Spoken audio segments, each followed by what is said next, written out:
بسم الله الرحمن الرحيم قال فإنها محرمة عليهم 40 سنة يتيهون في الأرض فلا تأس على القوم الفاسقين.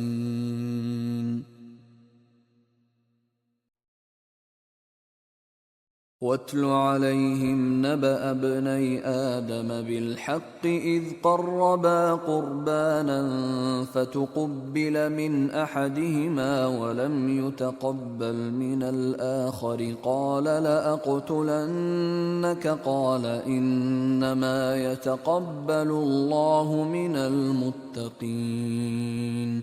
لئن بسطت إلي يدك لتقتلني ما أنا بباسط يدي إليك لأقتلك إني أخاف الله رب العالمين.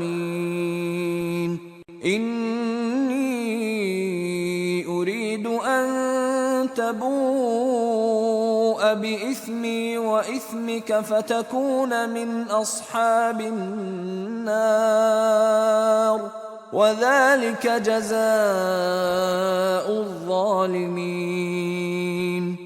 فطوعت له نفسه قتل أخيه فقتله فأصبح من الخاسرين. فبعث الله غرابا يبحث في الأرض ليريه كيف يواري سوءة أخيه قال يا ويلتى أعجزت أن أكون مثل هذا الغراب فأواري سوءة أخي فأصبح من النادمين.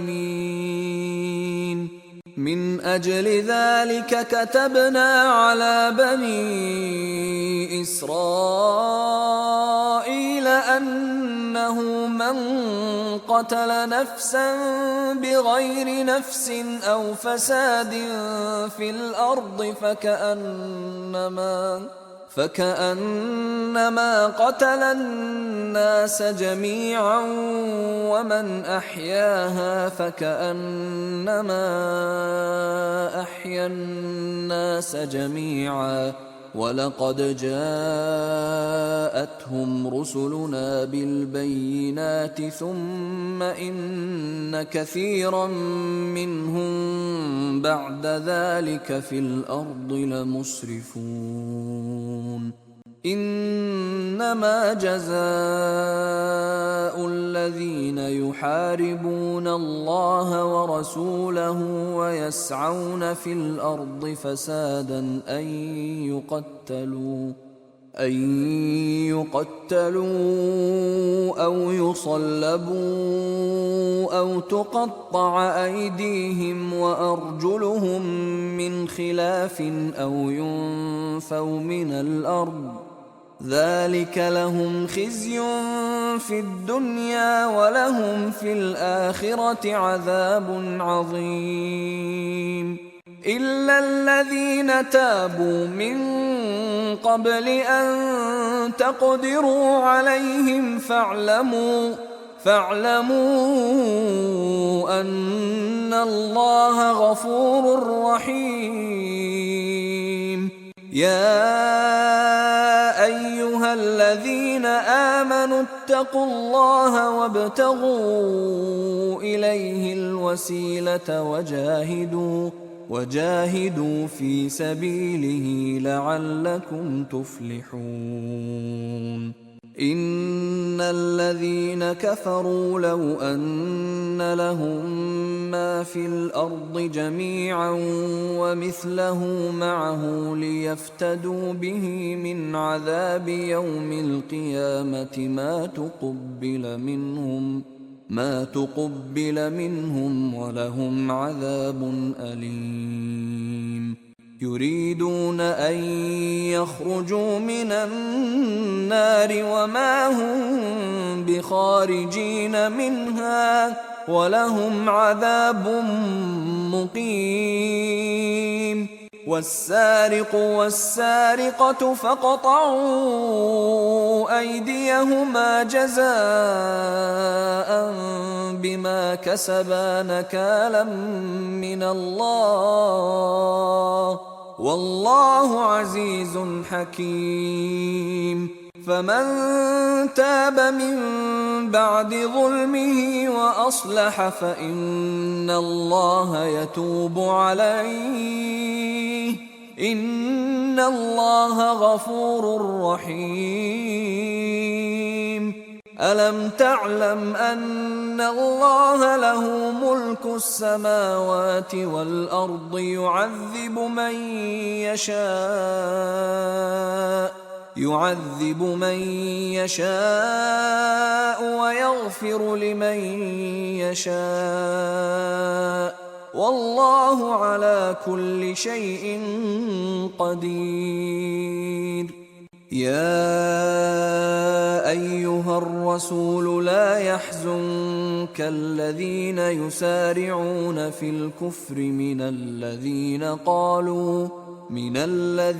قالوا آمنا بأفواههم ولم تؤمن قلوبهم ومن الذين هادوا سماعون للكذب سماعون لقوم آخرين لم يأتوك يحرفون الكلم من بعد مواضعه يقولون إن أوتيتم هذا فخذوه وإن لم تؤتوه فاحذروا ومن يرد الله فتنته فلن تملك له من الله شيئا أولئك الذين لم يرد الله أن يطهر قلوبهم لهم في الدنيا خزي ولهم في الآخرة عذاب عظيم.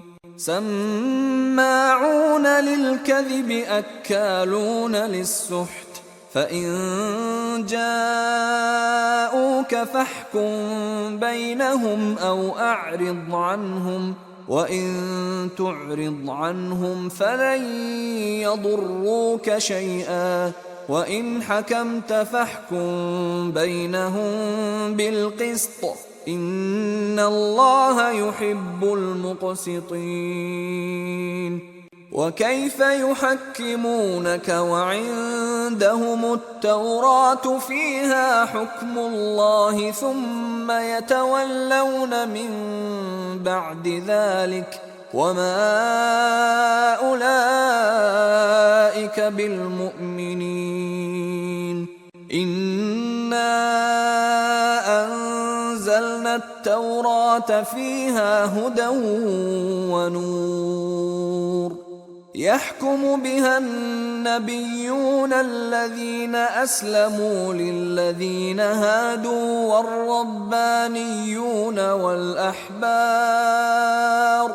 والربانيون والأحبار بما استحفظوا من كتاب الله وكانوا عليه شهداء فلا تخشوا الناس واخشوني ولا تشتروا بآياتي ثمنا قليلا ومن لم يحكم بما أنزل الله فأولئك هم الكافرون. وكتبنا عليهم فيها أن النفس بالنفس والعين بالعين والأنف بالأنف والأذن بالأذن والسن بالسن والجروح قصاص فمن تصدق به فهو كفارة له ومن لم يحكم بما أنزل الله فأولئك هم الظالمون. وقفينا على آثارهم بعيسى ابن مريم مصدقا لما بين يديه من التوراة وآتيناه الإنجيل فيه هدى ونور ومصدقا لما بين يديه من التوراة وهدى وموعظة للمتقين وليحكم أهل الإنجيل بما أنزل الله فيه ومن لم يحكم بما أنزل الله فأولئك هم الفاسقون وأنزلنا إليك الكتاب بالحق مصدقا لما بين يديه من الكتاب ومهيمنا عليه فاحكم بينهم بما أنزل الله ولا تتبع أهواءهم عما جاءك من الحق لكل جعلنا منكم شرعة ومنهاجا ولو شاء الله لجعلكم أمة واحدة ولكن ليبلوكم فيما آتاكم فاستبقوا الخيرات إلى الله مرجعكم جميعا فينبئكم بما كنتم فيه تختلفون وأن احكم بينهم بما أنزل الله ولا تتبع أهواءهم واحذرهم أن يفتنوك عن بعض ما أنزل الله إليك فإن تولوا فاعلم أنما يريد الله أن يصيبهم ببعض ذنوبهم وإن كثيرا من الناس لفاسقون أفحكم الجاهلية يبغون ومن أحسن من الله حكما لقوم يوقنون